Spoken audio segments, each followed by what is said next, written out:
En busca de las huellas de la Orden del Dragón. Autor Vicente Meliá Bomboí.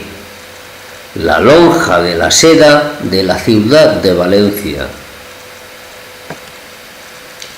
Aunque la mayoría de historiadores sostiene que el uso de la cimera del dragón por los reyes de Aragón se remonta hasta Pedro IV el Ceremonioso, sobre el siglo XIV, esta es asumida realmente como propia por los regentes pertenecientes a la Casa de los Trastámara el año de 1415, cuando esta dinastía decide abandonar a su suerte a Benedicto XIII, el conocido por Papa Luna.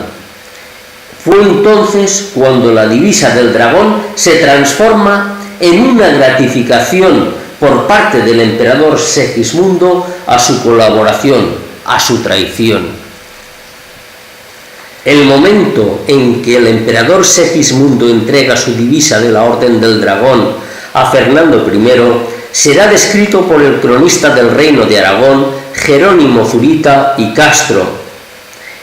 en sus Anales de la Corona de Aragón, en el Índice de las Cosas Notables, en el volumen séptimo, páginas 391-392, con estos apuntes. Toma la divisa de la jarra y grifo del rey don Hernando, y dale la suya, que era un dragón. Asimismo, Zurita también describe cómo Alfonso V, el magnánimo, asume esta divisa, que a partir de ese momento coronará la cimera de su escudo y que anuncia que es un miembro de la Orden del Dragón. Toma la divisa del dragón del emperador Segismundo y dale la suya de la jarra y grifo.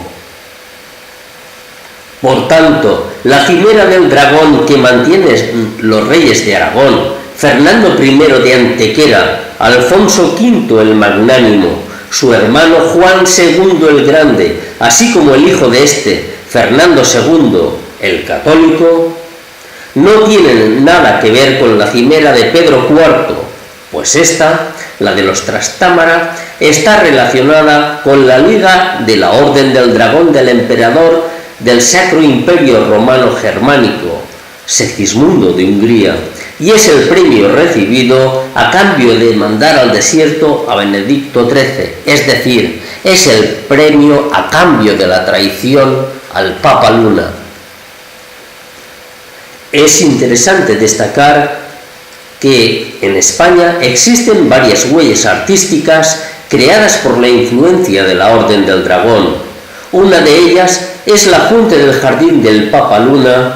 una pieza maravillosa que se encuentra en la Catedral de Tortosa. En esta obra escultórica de forma octogonal, en una de sus caras se ha tallado la representación idílica del encuentro entre Segismundo y el Papa Luna en Perpiñán, el año de 1415, simbolizados en ella por un dragón y un águila. Un encuentro que en realidad demostró que fue un choque de ideas y de formas de entender el poder. También debemos clasificar dentro de estas huellas de la Orden del Dragón la obra arquitectónica a la que considero el máximo exponente de esta orden en toda Europa, la maravillosa lonja de la seda o lonja de los mercaderes de la ciudad de Valencia,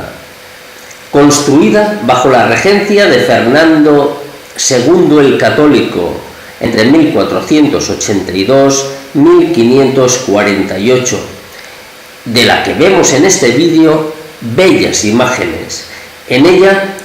como veis, la figura del dragón adquiere el máximo protagonismo, llegando incluso a representarse amamantado por un ser angelical. La Liga del Dragón fue una orden militar cristiana integrada por nobles y príncipes, fundada en 1408 por el rey Segismundo de Hungría. Esta orden, cuyo símbolo era un dragón que con su propia cola se sujetaba por el cuello, tuvo gran poder e influencia en toda Europa, ya que pertenecían a ella los regentes y nobles de Alemania, Inglaterra, Irlanda, Hungría, Austria, Polonia, Lituania, Serbia y los de la mayoría de ciudades-estado italianas, así como los reyes de la Casa de los Trastámara del Reino de Aragón. Durante el siglo XV, la Orden del Dragón crece con fuerza y adquiere gran poder en toda Europa, puesto que entre sus miembros cuenta con Segismundo de Hungría, el rey Alfonso de Aragón y de Nápoles, Estibor de Stiboriz, conocido como el Señor de toda Alaba, Esteban Lazaravich, déspota de Serbia, el duque Ernesto de Austria, Enrique V, rey de Inglaterra y señor de Irlanda, Vladislao II, duque de Lituania y rey de Polonia, el gran duque Vytautas el Grande de Lituania, Nicolás II Garay, Vlad II Drácul y su hijo, el popular y conocido Vlad III el Empalador, mitificado por el novelista Bram Stoker en la novela Drácula.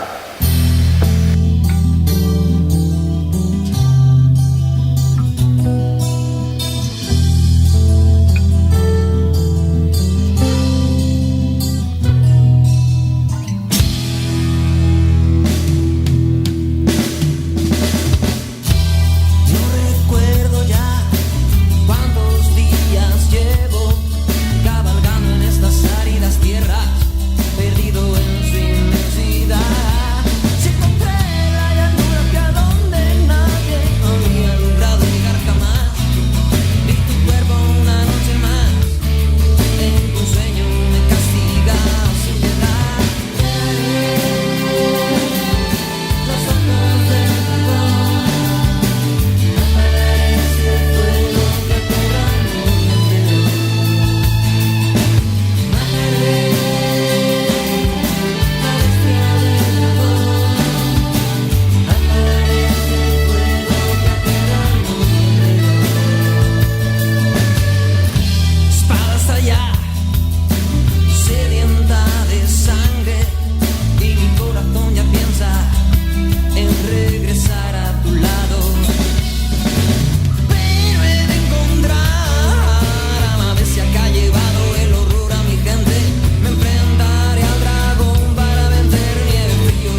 banda sonora del grupo de rock castellonense Midas Rex.